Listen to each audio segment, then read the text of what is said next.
Hello everyone, welcome to the third episode of the second season of Pricing Masters. You have Kris and Maciej today, and let's start from the very fundamental question. How much would you pay for it, Kris? For what? Exactly, this is the question. For this episode? For this episode, how much you would pay for it? I don't know. For free, I guess. Seems like a good price, so I will pay you nothing. Okay, that's why we're giving this whole knowledge for free for you, because this is a good price for this episode. Yeah, such a good businessman we are, right? Oh, good business model. Ha ha ha. Having said that, so why is it so hard to measure the willingness to pay? Frequently people ask me exactly the same question, how to get the price tag. And typically the first thought that you have is, okay, I would just ask my users how much they are ready to pay for this stuff. And I have the feeling that, asking your user this question is similar situation if you were to ask your employees if they're earning enough money. If you distribute the survey asking, is your salary okay? Most likely, most of the users will, or most of your employees will answer no. Why? Because in the back of their head, they have the feeling that this survey is about salary increase. That is why asking a question like, how much would you pay for that? It's not a great question to ask while thinking about the price tag. That is why we need to determine willingness to pay. And what is willingness to pay? I think here study research can help us a bit. So how would you describe willingness to pay? Yes. Obviously, this is the amount the customer would pay to get the product. So it is important. Building a startup, building a SaaS, you want to make it, you want to make it scalable. So it shouldn't be how much one user is willing to pay for something, but how majority or your ICP is willing to pay for it. Well, sure, but the willingness to pay is not about maximizing the price. It's not about paying super enormous price and always revenue maximizing, because it also depends from your strategy. If you want to build market share, if you want to build momentum, if you want to reach certain scale. But this is the amount the customer will pay for the perceived value of your product. So let's get back to the fundamental framework of the value waterfall first. And as you can see here on this chart that we're displaying now, you have willingness to pay, and there's price setting failure later on, and there's target price and realized price. Which means that if you don't know willingness to pay, most likely you're gonna underprice your product. Exactly. So most cases, this is a simple question. I will ask you how much would you pay for it. Let's take this glass, and if I'm asking you, let's say $5, right? And you were prepared to pay 10 for it because you really like it. It's a very nice glass.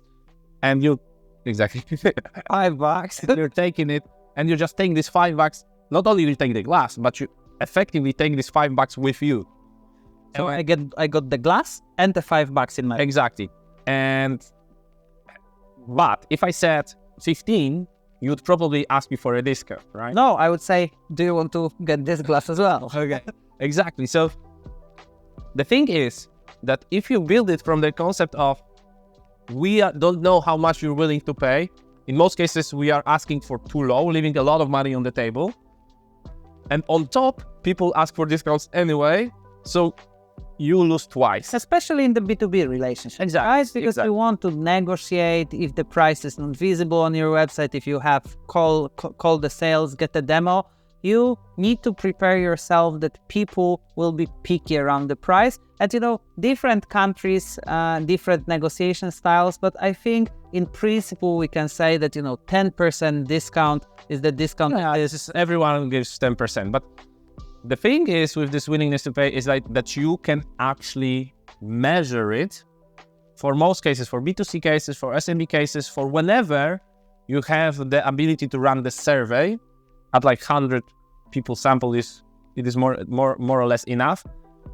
And I have explained how to run this in the latest season of how to run pricing research, but the analysis that we're doing is price sensitivity meter. So if there was a if there was a PhD with us, he could probably tell us how to run the PSM. Yeah, like fortunately we have a PhD with us. So basically this is like what you can see displayed on this chart right now. You effectively see 4 lines crossing each other, and as you said, how much would you pay for it is not a good question. Look at how these questions are different. Like, you're not asking how much you're willing to pay for, you're asking how much, like at what price would you purchase this product? Would you find this product too cheap to think this is a bad quality? Or how much at what price do you think this product is too expensive to justify the cost? So too cheap, it's this is quite funny, but you can imagine the situation when you are, I don't know, on your vacation and you see, for example, this super fancy, turbo expensive bag, and there is like $100 price tag on it. Most likely, this is not the brand that you are looking for. Yeah, this is counterfeit item most likely. This is, you know, the Gucci bag that you can purchase from the street seller. But the thing is important that you're asking not how much would you pay for it, but what do you think of this price? So you are reframing the context of the customer. And this is an important lesson, not only for this particular survey, because you don't always have the opportunity to run surveys with your customers. For instance, you're selling the enterprise software.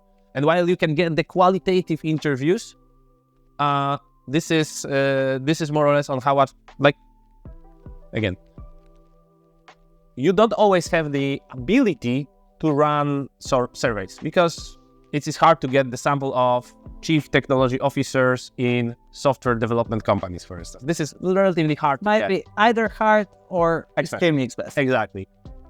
If you have the budget, great. Most likely you don't. So, but you can sometimes bring them to the interview table and you can talk to them for an hour. And how you should frame these questions, and this is what I would rather refer to. Not this particular, use this survey as the frame, use this survey, PSM questions, price sensitivity meter, Van Westendorp, use this as a framework to how you should be asking this question. Imagine that you have a block of marble, a stone, right? And you're cutting the pieces out of it to create a figure, right?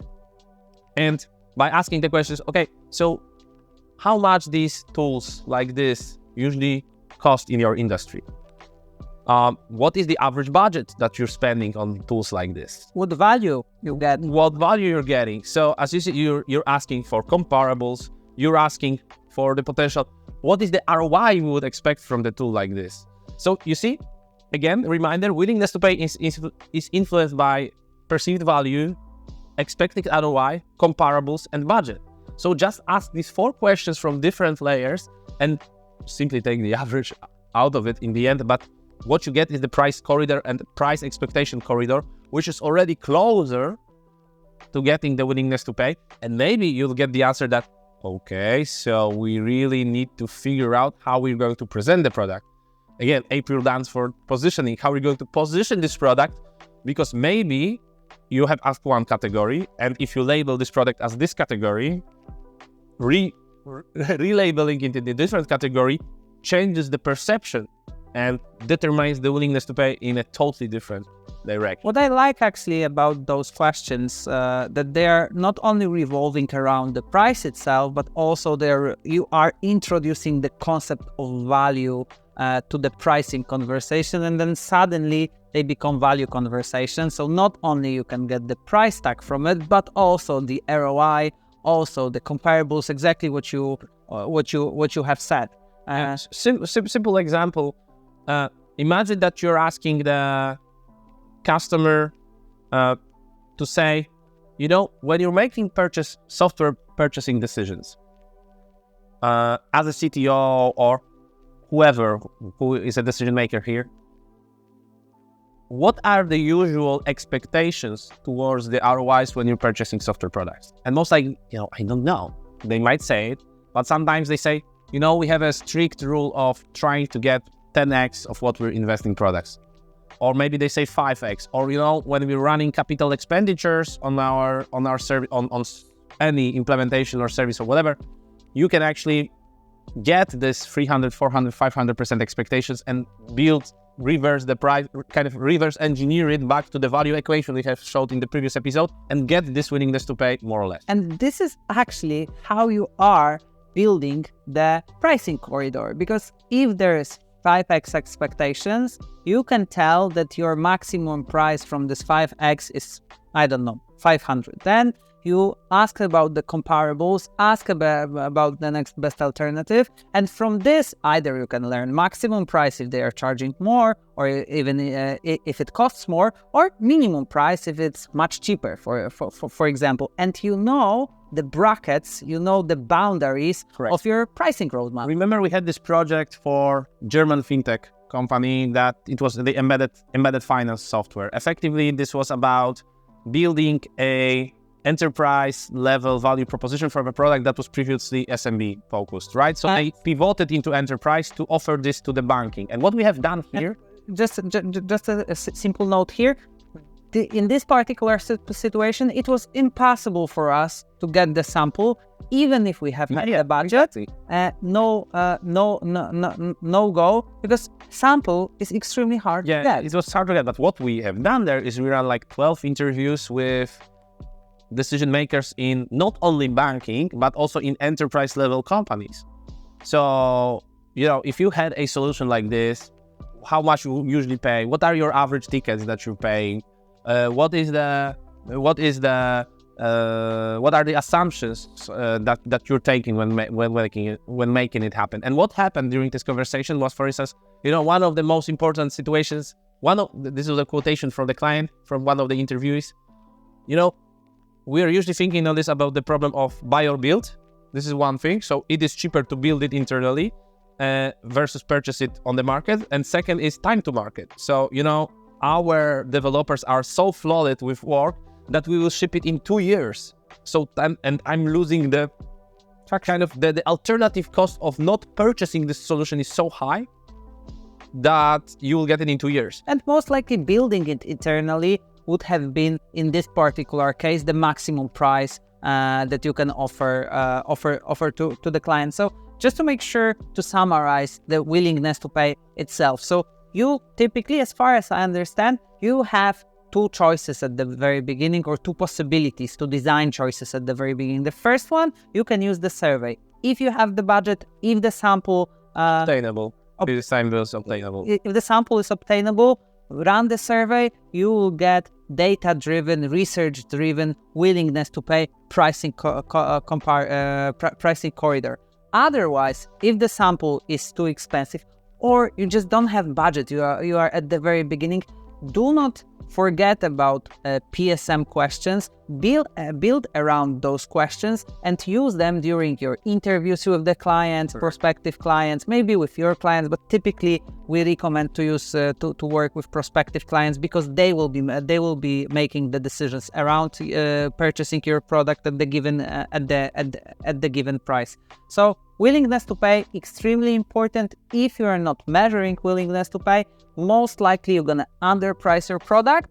And in good times, when you're underpricing your product, actually this is the best times to accumulate money for the times that are a bit more challenging. And once you have this data, in whatever way you have acquired it, right? If you have the easy solution, SMB, B2C subscription, and you can get the sample, there is a high chance that you can run this for a server. If not, run qualitative. This is like going decision tree effectively. But whatever you have as an input, whatever you have chosen as an input, you can create a very simple exercise output, which is something that we are displaying right now, which is the feature grid. Remember, in the previous conversations, we have talked about MaxDiff, which is like how to measure preference. And now, if you get this willingness to pay, right, you can put these features into what is the differentiator, what is the core feature, what is the add-on, what is the table stakes. You can combine this data in order to learn what is really important in terms of preference and willingness. And don't get too attached to the numbers themselves, because qualitative data, they are also the very strong data point. And remember, we had this customer which was about the which is about, we actually can mention, we may mention it later, but there was the enterprise solution for the phygital phygital stuff, so and digital signage. And what we have, we've literally asked their customers for differentiators as a third-party vendor for differentiators, where they're good, where they're bad, what they value in their services. And based on that, we have realized that they're giving so much value, even if it was impossible to quantify. We had this preposition that, hey, they are valuing this product so much, they couldn't run business without it sometimes. Or even that, remember this retail chain that get the ROI of the whole 1 year investment, they get the ROI in like week by selling ads through their network. So this is an insight you can get, and with this is, okay, we are an important part of the value chain. We are important part of the value creation within this client, within this customer, so we can really increase the prices or reshape the model to serve the needs better. And we could then go deeper and deeper in terms of monetization, not only in the next episode, by the way. Not only in the price tag, because then if you receive this message that ROI is obtainable in a week, most likely you shouldn't give the standard price, but maybe some fees at risk, something like that. Correct. That might be an option. Nevertheless, I think that the core message from this is that willingness to pay is not a buzzword. It's not. There is a research behind it, and you should actually run this research in order to make sure you maximize your revenue through pricing. In any way possible. This is important. Run this research in any way possible. No matter if you can run the survey, just try asking these questions from different angles to get the more or less estimate. And this is something that I would recommend as a wrap-up of this episode.